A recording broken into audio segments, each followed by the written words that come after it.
Dave, the timer started, and that means we're back with a WP in 30. If you're joining us on YouTube, WP in 3D, thanks for spending some time with us. Because, Welcome, welcome. because we've only got 30 minutes, let's just dive right in. Today, we are talking briefly about a show that happened 50 years ago today, as this episode is debuting. A show from Wednesday, February 28th, 1973, at the Salt Palace in Salt Lake City. This is a great show. It was your idea to talk about this one. So why don't you start off by telling us why? Two reasons why. One, 50th anniversary, super cool. Anytime we can do it on any anniversary, I think that's really neat. But 50 is such a cool major round number that makes it easy. Two, this show was built with Alex Texera in mind. The set list is very Alex friendly, with a lot of your favorites and an encore that I know just warms your heart. So, in fairness to you, I wanted to give you a show that I think would just be right up all your alleys. Well, thank you for that. And you are very right. This is like a lot of my favorite songs and pretty much none of my least favorite songs. And that's a very relative term when it comes to the Grateful Dead for me. My least favorite songs are still songs that I like better than like most songs by every other band. But even still, yeah. So you nailed it. Great job. This is also kind of an interesting thing where we're talking about a show that was released as Dick's Picks 28 on the 28th of February. I kind of like Right. that little vibe too. So I want to start with the first time I heard this album, Dick's Picks Volume 28. So for me, it was 2 years ago, September of 2021. And I vividly remember it because I had downloaded this album to listen to on a flight to Florida. My friends from my hometown and I were renting a beach house in the Keys for a week. One of my friends, there's no way he listens to this, but his a great guy. Shout out to Mike. His girlfriend Kim, who you've also met, is a trainer at the Mystic Aquarium, and she was at a dolphin rescue in Marathon Key, Florida. If any of you are ever down there, go support them. They run a great operation. She was doing dolphin training. And so because she was there for a work event for the week, we all just kind of piled on. None of us had taken a trip for COVID because of COVID for a long time. And so we all got together somewhere where we could all be outdoors and socially distanced and whatnot. We had a great time, but I listened to this entire album, which is two shows from December 26th, 73, and then this one from December 28th, 73, for like the entire flight down. I was so into what was going on in this album that when we landed and rented our car, I was like, Jane, we need to finish this. We need to finish this thing during the car ride because we were landing in the middle of morning dew. Um, my virtual background is the morning dew. Oh, look at that. For those of you who are Nice. watching on YouTube. And I was kind of distraught that I had to get off the plane in the middle of this performance. So when we got into the car, I started it at the beginning of Morning Dew and we listened to the rest of the show as we drove down that long stretch of like two road highway from Miami down to the Florida Keys. So I have a very like clear mental image of where I was and what I was doing when I was listening to this for the first time. What about you? Is this the first time you've listened to it just for the It show? it was the first time I dove in. I've listened to most of the Dick's picks, but missed this one. But glad I got to experience it. Something kind of interesting to me, and we're not going to talk about the first night in Nebraska, but a lot of overlap between the two set lists for Yeah. back-to-back shows, which is not typical. However, there are miles and miles and miles apart in the country.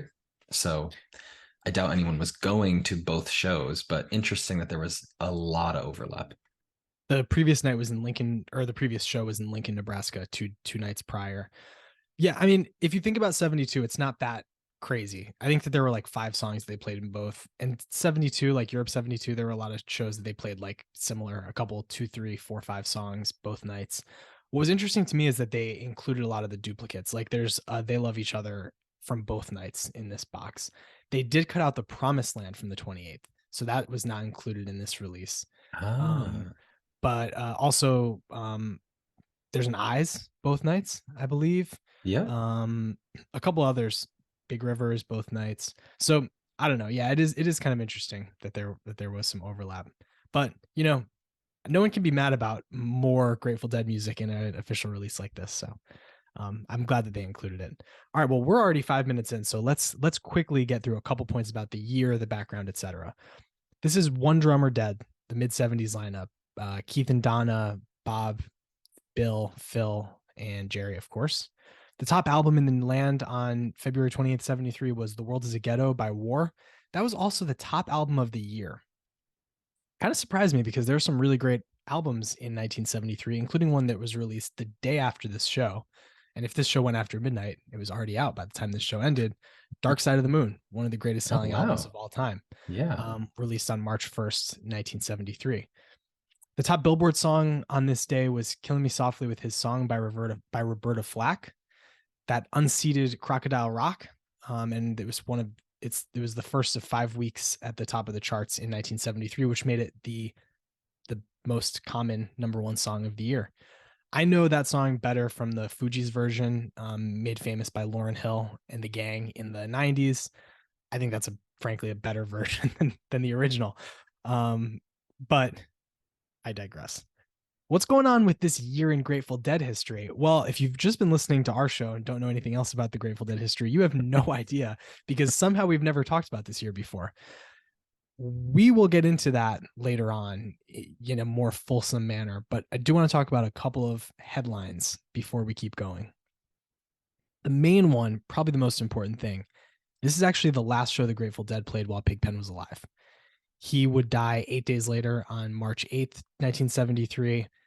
That's undisputedly the biggest event in Grateful Dead history from 1973, I think. Yeah.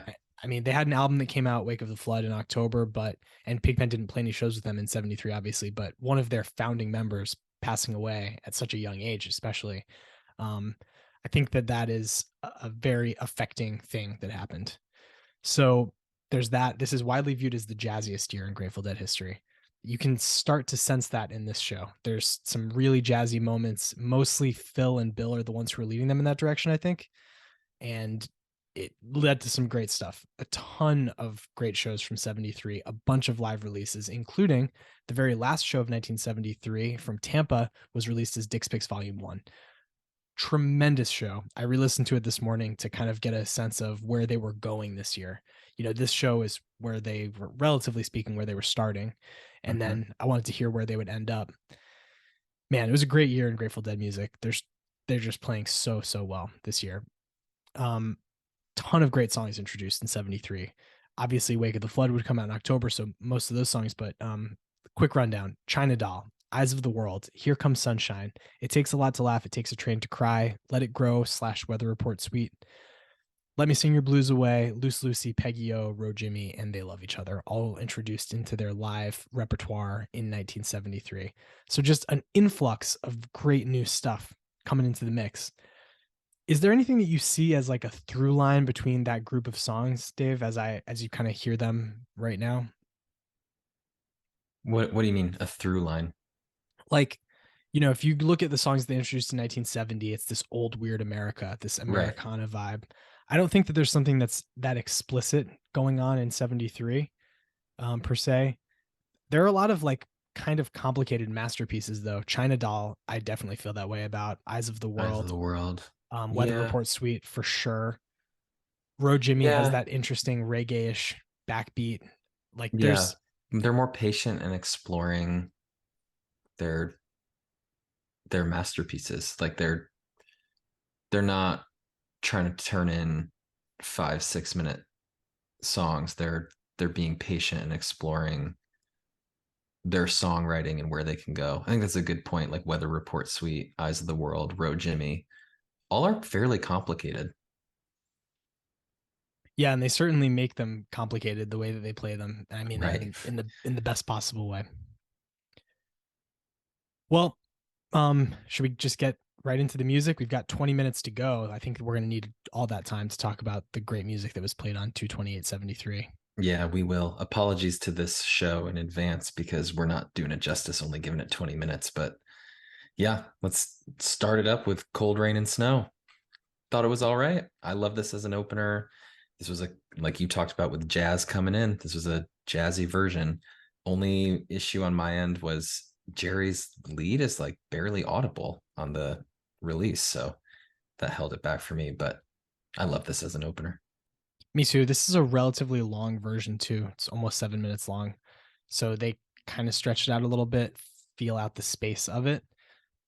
Compare I have to compare it to that Dick's Picks Volume 1 opener with Here Comes Sunshine that's like 15 minutes long and just like unbelievable, knock your socks off good.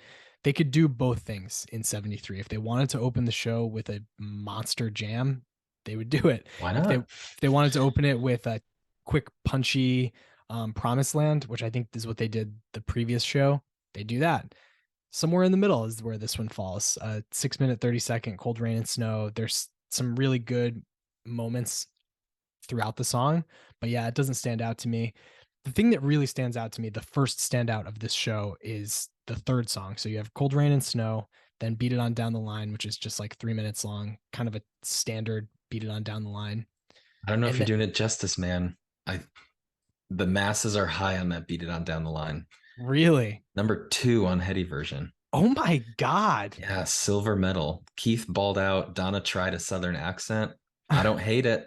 I mean, Donna has a southern accent. She's from Alabama. Oh, okay. I don't hate it. I think it was great. It's just So only 3 minutes long. just don't So skip it. That's all. okay, fair enough. Yeah, that's really impressive to me that I would not have thought of that as like a top Beat It On Down the Line. But then again, I'm not sure what I would have been looking for in a top Beat It On Yeah, Down the Line, frankly. Um, I do think that it's a top. They love each other. But this leads us to our first bigger conversation of the it show. does. It does. So we were originally going to record this a couple days ago, and you had something come up, and I said that's fine. It gives me more time to hone my "they love each other" takes. And you were like, I can't wait to hear it. I don't like this version. So I think that you were not very well versed in the up-tempo 1973 arrangement of "They Love Each Correct. Other," the original Yep, arrangement. that's correct. I dig the vibe, don't get me wrong, but I prefer the slowed down post hiatus version. And I know I'm in the minority. We ran a Twitter poll. Thank you for voting if you did. But it's not like an overwhelming landslide. It's not like 80-20. The last time I checked the poll last night, it was like 56-44. That's right where it ended up. Okay. There is another nuance to this, though, that is an overwhelming indictment on your opinion. Okay. So you may or may not know this. Dead and Company have played this song with this fast arrangement exactly one time in Atlanta in 2021. They played a much faster 73. They Love Each Other. On deadyversion.com, where the masses vote on the best Dead and Company versions, that version has more votes than any other three performances they've ever had of They Love Each Other. It Wow. is Okay. by far and away viewed as the best version of They Love Each Other that they've ever played. So when it comes to that 73 heat or that 73 beats per minute Dead and Co. They Love Each Other, the masses are unquestioning they love the faster version. Okay. When it comes to the top ones on Heady version, I noticed this: 13 of the 15 versions that are on the front page are either from 73 or 77. So 77 has that more slowed down post hiatus vibe, which they Right. were playing really well back then. 73 obviously with the original arrangement. So it's kind of interesting. It is not like an overwhelming majority that No. feel at 73. You're right. A quick Easter egg in our next episode that's coming out. There's something that I was not as crazy about as you, and I told you with subjective feelings of art like this, there's typically not a right answer. But in this situation, I think you are right, and I was wrong. An Right. Easter That's egg of coming. what's to come. That's coming next. This one I don't think is that way. I don't think that anyone's right here. I think that reasonable minds can differ on which is more satisfying. I like the faster arrangement better. We have polled a couple of other people in our lives. Our friend Zach of Rock Talk with Dr. Cropper, he prefers 73. Our He does. friend, And we went to him as a tiebreaker, but I want to read what he said about it because I thought he, as always, was just spot on. I'd say the two arrangements capture two different stages of love. The fast ones, the initial infatuation stage and the anxiety it can bring. And then the slow ones, the more chill, committed stage, where there's no anxiety about whether they feel the same. Thought that was just beautiful. And I think two, can we agree it's a good song? We got two opportunities to love it. Yeah, I think that it's interesting to his point that added verse and bridge that are in this early version kind of support that too, because one of the lyrics in it is heard your news report. Um, what's the next line? Heard your news report. Something else. Pretty soon won't trust you for the weather is how they conclude that. And it's basically saying like I'm losing trust in you and I'm not sure how much longer I can trust you. And so that kind of goes to Zach's theory. But I love those extra lyrics that come with this version. Um, they're on a dizzy ride and you're stone sober is another lyric that's in that added verse that I think is great. Just great Hunter lyricism, and I think with the faster version, there's an added opportunity for that kind of guitar lyricism from Jerry when he's kind of ripping it off. I think also maybe part of what I like, why I'm like predisposed to like it so much, is the outro music in the good old Grateful Dead cast is a fast 73. They love each other. And so Ah, I feel like I have just been like subconsciously hearing it a lot in my life every time I've listened to one of their episodes. So I don't know, maybe that's in my head. We spent a lot of time on They Love Each Other. I think it's warranted because this is a great performance. I feel like it's the first standout moment of the show. I think it's the highlight of set one. Um, this is just a great They Love Each Other to me. Um, couple of last notes on it. So this was one for me where it's just like sit back and enjoy it. I don't really have any specific call outs. I think everyone's playing extremely well. I'm sure this is a top version on Heady version, as is, I'm sure, the one from 226. Like I said, most of the top ones are from 73 or 77. I bet both of these are on there. The they are. last, You talked about the stat of like the top 12 versions. This is number 13 of 228. So had you yeah, scrolled down one more, you would have found it. And then the night before is something like 7 or 8. It's like a little bit above it. But yeah, two well regarded versions. And I'm not saying it's bad. It's fantastic. I just prefer post hiatus. That's all. the last time they played the song before the hiatus was on 22274, which selections from that show were included as the bonus disc for Dave's Pick subscribers last year. But auspiciously, suspiciously, strangely, They Love Each Other was not included on the bonus disc. So maybe one David Lemieux also likes the slower version. Dave Lemieux, come on the show. You can tell us.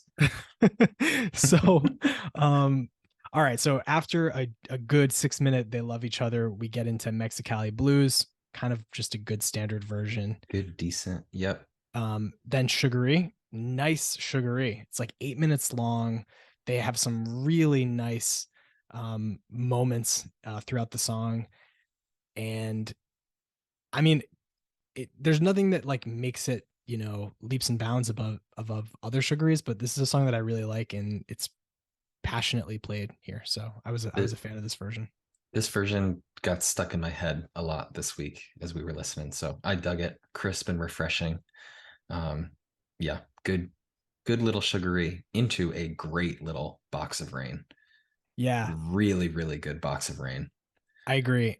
This is a song we chose a show last year because it included a box of rain. And I mentioned then it's probably one of my, I mean, top two or three like studio Grateful Dead songs. As far as like beautiful lyrics, poignancy, it's right up there on my list. I adore this song, but it's not one that I've really found many live versions of that like really grab me. This one's really good. It's just funny that like Phil is such an unusual player when it comes to the bass, obviously, and he's just also a very unusual singer. Yeah. Like he's this is like 3 years after he put this on wax for American Beauty, and already he's like not singing it the even close to the same way it appears on the record. Um, and so it's kind of funny, like Donna supporting vocals, she gets like off sometimes because Phil's just doing weird shit. And I really respect that. So yeah, it becomes I think a more captivating version as a result. Yeah, masses respect it too. Number 4, Box of Rain on Heady version. Nice. And if you were to listen to this on Spotify, this song has the second most streams from the show, which I thought was kind of neat. Yeah, that's cool. That also kind of makes sense. If you were a new head and you listened to American Beauty and started to fall in love with the Grateful Dead, and then you're like, oh, I wonder what's a good live version of Box of Rain, this would probably be where you'd Yeah, begin. you'd find this. Um, okay, nice. Yeah, I mean, I thought it was a really good version. And I really like where they go from here too. I think it's a great El Paso that comes after this. Um, I thought it was solid. I thought this was similar to the 77 El Paso we talked about in our last episode, which was like it like almost could have been the studio version. They're playing it so well. They're playing it so crisp. Bob singing is really, really great on it. He's like kind of like westerning it up. Um, and it, Yeah. Yeah, it and he kind of did that for Beat It On Down the Line too. yeah. So he sounds really good, and I think that that kind of makes this song in this performance, and also Jerry's guitar is just so crisp. The Indian beat string he's working on throughout this song is just so strong. His playing is fantastic, and that can really make or break in El Paso. So yeah, good version, and then that leads us into really the big song of set one, a 12-minute long, super jammed out. He's gone.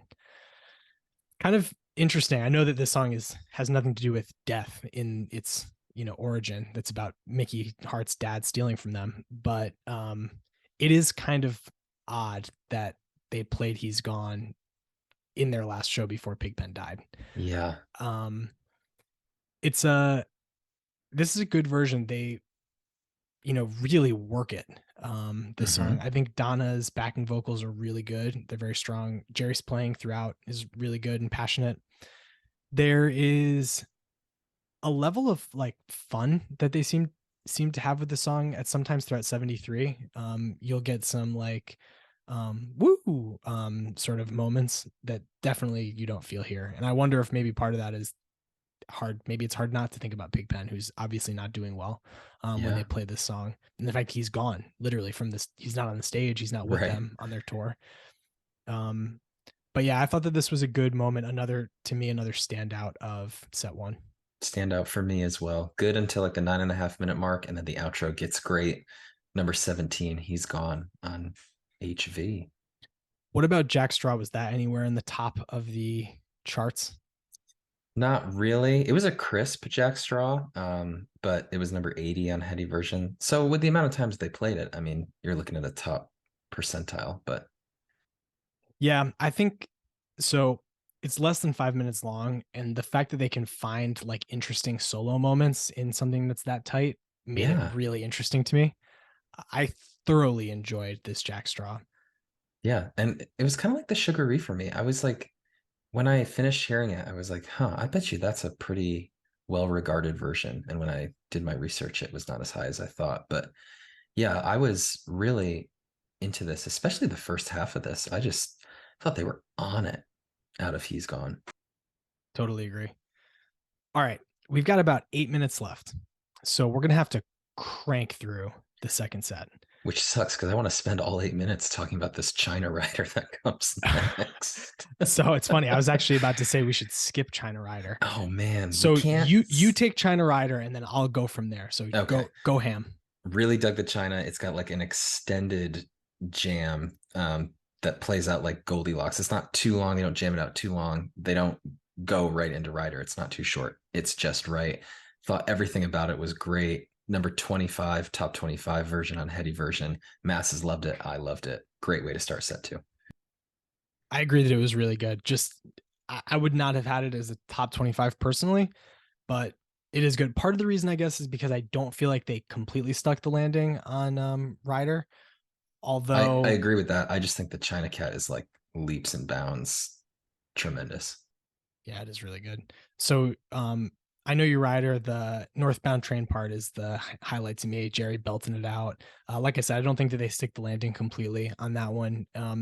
Partially because that jam is so interesting at the back end of China Cat. They're really kind of they find some real space, and so then kind of having to come back down to earth to land it on I know you rider. I think they uh it's just like it's good. It's just not great. That transition, but um, that I mean That's okay. It's still a good, very good China Cat and a good rider. After that is Big River. I have no notes on that. I think we should get into the big jam of the second set if you're okay with it. Let's do it. So Big River, then Road Jimmy. I love Road Jimmy, as you know. This version's fine. It's not my favorite though. What is my favorite is everything after that. But So before we dive into that, I'm surprised by that because masses loved this Road Jimmy, number 7 on Heady version. wow. Yeah. Honestly, it's the vocal performance for me. It's a bit whiny. I think a little bit of that is probably official release bias. But anyway, yeah, what we're about to talk about next is in, incredible. Yeah, it's a shame that we only have 5 minutes to talk about it, but it's trucking into the other one, into Eyes of the World, into Morning Dew, and then Sugar Mags, and then we bid you good night. All right, so starting with trucking, it's 12 minutes long. It's a very good trucking, and they're already finding a lot of space on this song. Around Mm-hmm. the 8 minute mark, Phil starts to try to take them into the other one, Yep. and Bob isn't quite ready, and so instead we get like a little bass solo over what I would describe as proto drums. So Bill is like kind of doing drums, but Phil is working a bass solo too, Right. which is a cool way for them to like land on the other one because then you get that boom, and then you're off and into the other one. And man, this is a wild the other one for one that's only 15 minutes long. They go deep into Deep. space on this. Yeah. the The intro is like almost 8 minutes long before they even start singing, and it's very spacey. Yeah. I Something about this like shifted my sense of time. The first time that I listened to it, I thought that this was like a 25 or 30-minute version. And then I like looked when it was ending and I was like, huh, okay. That's only 15 minutes. And then the second time I listened to it, I got to that 8-minute mark when they started singing. And I was like, okay, gee, this song must almost be over. It's gotta be at like the 12-minute mark. And I looked and I was like, oh my gosh. So something about this really bent my sense of time. But this is an onslaught that faded into a float down a space river. I loved this other one so much. Number 10 on Heady version, top 10 other one. I don't disagree. Me neither. It's pretty wild. Around like the 8:10 mark, Jerry and Keith start with this really cool little groove. Keith is playing these shimmery little adornments over Jerry, just working all the way down his guitar. And then from there, we go way the hell out to space. It's like Yeah. kind of frightening at times where they go after that. And it only gets brighter. I think like it only shines brighter when we get to a place where everything goes quiet except for Jerry starting to noodle around on that Eyes of the World theme. Mm-hmm. And then everyone comes back and we're into Eyes of the World. This is a super jazzy intro, maybe the jazziest point of the whole show, to Eyes of the World. When we talked to Zach about what he loved so much about 72, he said that he thought that later in the 70s, Bill stopped using as much of his drum set. This performance of Eyes of the World, it's almost like someone dared him to not touch a tom the entire song. He's just like on the cymbals and on the snare the entire song, and it sounds great. It's like kind of perfect for this song. Um, it gives this song like a shimmer and then an effervescence that I Yeah, really, really like. I know what you mean. Yep. I thought the end was like super jazz rocky and cool. Like the walk downs at the end, I thought Yeah, were excellent. definitely. It feel at the beginning of this song, it feels like you're being rescued from the depths of space from what That's you just right. had in the Yep. other one. It's like, okay, I can breathe now. We're into something that's more melodic and familiar. Um, and then it's just played at a great pace. By the middle, we're back out to space again. And then around 12:55, we come out and into back into the Eyes of the World theme like perfectly. It's Mm-hmm. so good. This is a fantastic, the other one. And yet I don't think it's as good as the Morning Dew that follows. I think that the Morning Dew might be the highlight of this entire show. I just think it's fantastic. The solo around 5:30 absolutely cooks. At 8:35, we get this super ethereal playing for like a minute, and then Jerry starts to take us back up. But there's really great listening from everyone because it's like he's starting to go up, and maybe the band could like go fully back into it, but they wait and they're patient. And then at 10:40, that's when you get the fiery theatrical peak to this song, and Yeah. then Jerry just goes into guitar god mode, uh, ending with a absolute fill bomb at 11:57 that just punctuates it, brings you back into the conclusion of the song and getting ready to conclude the show. 10 out of 10 morning dew for me. Yep. Couldn't have said it any better myself. Number 28 on Heady version. Man, deservedly so, if not higher. Then you Mm-hmm. get a great 10-minute long Sugar Mag. They come to basically a complete stop before Sunshine Daydream, which makes that even more dramatic and satisfying. And then a good long 3-minute version of We Bid You Good Night. Yeah, I thought a really impassioned version too. Jerry's vocals were better than usual on Bid You Goodnight. Number 11, Bid You Goodnight on Heady version, a front page version, and an awesome end to an awesome release. Truly awesome. My like nitpicks with this show, I just want to say, like every song in this release is like a 9 out of 10. It's literally like finding things Yeah, to like note. I loved everything. Like I said, I said not my favorite Road Jimmy. I think the singing is a little bit whiny. That's like it's all relative. This is a still a good Road Jimmy. I listened to everything on this release multiple times as we got ready for the show, and I will gladly do it again in the future. But we're out of time. It's been 30 minutes. yeah, that's it. What a good show. Happy birthday, happy 50th. This show, 22873. And just like they did, we will bid you good night. Love you the best, and I'll bid you good night. Good night. Good night. And I'll bid you good night. Good night. Good night. And I'll bid you good night. Good night. Good night. That's it. That's it. You got it.